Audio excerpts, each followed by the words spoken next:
সমস্ত exit pole বলছে যে বিজেপি আমার এক্সিট পোল দেখার দরকার নেই, আমি প্র্যাকটিক্যাল পোল বলে দিচ্ছি বিজেপি আসছে।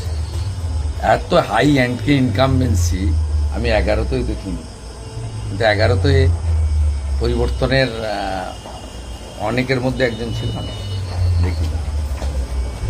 দাদা মমতা ব্যানার্জি আজও আবার বলছেন 226 সিট নিয়ে ক্ষমতায় ফিরছে।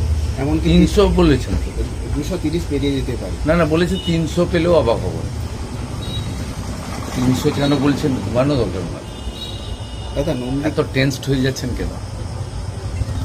দাদা নন্দীগ্রাম না ভবানীপুর কোনটা লড়াই করা সহজ ছিল, কি বলবো? নন্দীগ্রাম না কোনোটাই কঠিন ছিল না। হিন্দুরা ঝাঁটিয়ে ভোট দিয়েছে এবং হিন্দু স্বার্থ রক্ষাকারী, বেকার যুবকদের স্বার্থ রক্ষাকারী, নারী সুরক্ষা প্রদানকারী নরেন্দ্র মোদীজির আশীর্বাদ জন্য একটি রাষ্ট্রবাদী সরকার তৈরি হতে চলেছে, যে সরকার সকলে বহুজন হিতায় বহুজন সুখায়, সকলকে ভালো রাখে।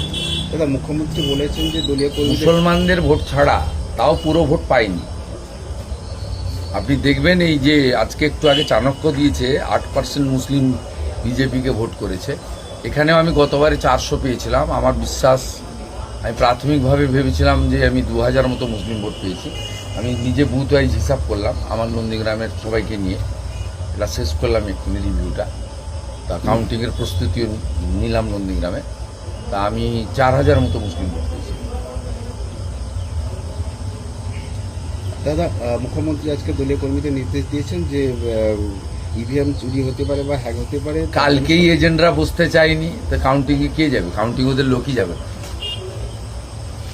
কাউন্টিংয়ে লোক যাবে না, কাউন্টিংয়ে লোক যাবে না। আপনি দেখবেন সকাল থেকে কি অবস্থা হবে। কালকে তো আমি ভবানীপুরে দেখেছি ওদের এজেন্ট বসতে চাইনি, বাচ্চা বাচ্চা ছেলেদেরকে ডেকে 2000-3000 হাতে দিয়ে বসিয়েছে। মক পোলিং এর সময় 50 জনের বেশি এজেন্ট ছিল না। আর ওর কাছ থেকে লিস্টে নিয়ে নেবেন ভবানীপুরে 159 ভবানীপুর অ্যাসেম্বলি। মক পোলিং এর সময় টিএমসি 50 জন এজেন্ট ছিল।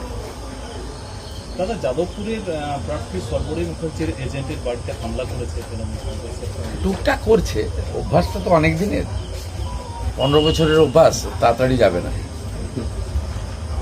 এমনকি আরএসএস এর বেহালায় আরএসএস কর্মীদের উপর অত্যন্ত জঘন্য কাজ করেছে, অত্যন্ত জঘন্য কাজ করেছে। উনি আক্রান্ত হয়েছেন, আবার ওনাকেও কোর্টে ফরওয়ার্ড করেছে কেস দিয়ে, মিথ্যা মামলা দিয়ে, ঘোর নিন্দা করেছে। অধীর চৌধুরী বলছেন যে মুখ্যমন্ত্রী হারতে পারেন, এরকম একটা অ্যাসেম্পশন করছেন। অধীরদা অভিজ্ঞ নেতা, এটা তার ব্যক্তিগত মত। কংগ্রেস হিসেবে তো তিনি আশা করবেন না, কারণ সোনিয়া গান্ধী, রাহুল গান্ধী আর মমতা ব্যানার্জি মিলে মেয়েরা যাতে এমপি এমএলএ হতে না পারেন তার জন্য কদিন আগে হায়দ্রাবাদের আসাউদ্দিন ওয়াইসি আর কেরালার মুসলিম লীগের সঙ্গে হাত মিলিয়ে ভোট দিয়েছে মহিলাদের বিরুদ্ধে। এটা ওনার পার্টি লাইন নয়, ওটা অভিজ্ঞ নেতা, ব্যক্তিগতভাবে তিনি তার মতামত প্রকাশ করেছেন।